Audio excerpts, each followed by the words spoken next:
आराम से माधव के घर से सारे अंडे चुरा लूंगा और बस फिर खूब पैसे कमाऊंगा। मंजू एक बहुत ही लालची औरत होती है और उसे ये सुनकर लालच आ जाता है।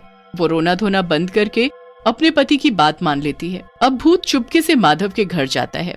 वहाँ माधव और उसकी पत्नी जयंती आराम से सो रहे होते हैं। भूत चुपके से उसकी मुर्गियों के पास जाता है और एक एक करके सारे अंडे टोकरे में भर कर ले आता है। अगले दिन भूत अपने पुराने रूप में आकर अपने अंडे पराठे की रेडी लगा लेता है।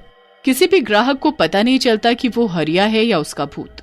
दूसरी तरफ माधव फिर से अंडे गायब होने की वजह से परेशान होता है। आज फिर अंडे की टोकरी गायब है। आखिर ये हमारे साथ क्या हो रहा है? घर के अंदर घुसकर आखिर कौन ऐसे अंडे ले जा सकता है? मैंने तो सब खिड़की दरवाजे भी बंद कर रखे थे। दोनों मिलकर सारे घर में ढूंढ लेते हैं और फिर आसपास जाकर पूछताछ भी करने लगते हैं, पर कुछ पता नहीं चलता। अब रोज रोज ऐसा ही होने लगता है। हर रोज अंडे गायब हो जाते हैं क्योंकि हरिया का भूत रोज रात को आकर वो अंडे चुरा लेता है और फिर अगले दिन उनका अंडा पराठा बनाकर बेच देता है। ऐसा करते करते काफी दिन हो जाते हैं और अब माधव बहुत ज्यादा परेशान हो चुका होता है।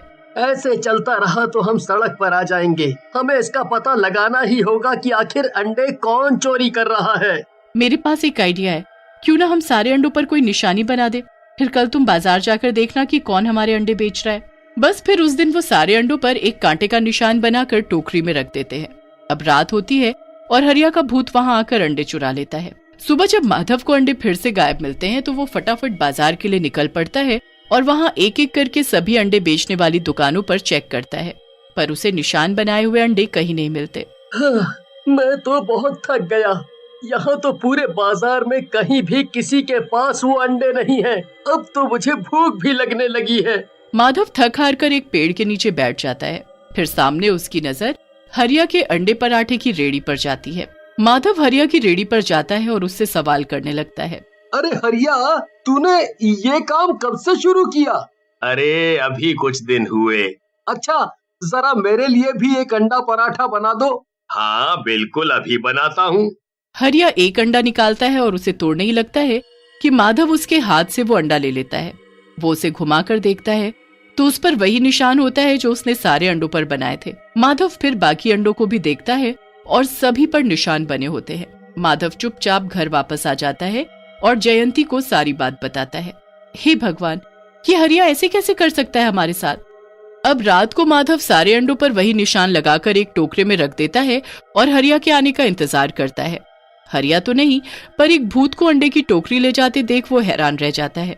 माधव अगले दिन फिर से हरिया की रेडी पर जाता है और इस बार भी उसके पास ही वही निशान लगे अंडे होते हैं। माधव अब अगली रात को हरिया के घर के बाहर चुपके से जाकर खड़ा हो जाता है। थोड़ी देर बाद वहाँ भूत अंडे की टोकरी लेकर आता है और घर के अंदर चला जाता है। माधव खिड़की से देखता है कि वो मंजू को अंडे की टोकरी दे रहा है और दोनों मजे से बात कर रहे हैं। इतने में भूत हरिया के भेस में बदल जाता है और अब माधव को सब कुछ समझ आ जाता है कि वो भूत हरिया का ही है। वो फटाफट घर जाकर जयंती को सारी बात बताता है। अब दोनों उस भूत से पीछा छुड़वाने के लिए एक बाबा के पास जाते हैं और उनको सारी कहानी बताते हैं। आज रात एक काम करना, ये अंडा बाकी अंडों के साथ मिला देना, बस फिर उस भूत का अंत होने से कोई नहीं रोक सकता। माधव बिल्कुल ऐसा ही करता है और उस अंडे को बाकी अंडों के साथ टोकरी में छुपा देता है। अब रात को भूत अंडे लेकर चला जाता है और अगले दिन अंडा पराठे की रेडी लगा लेता है।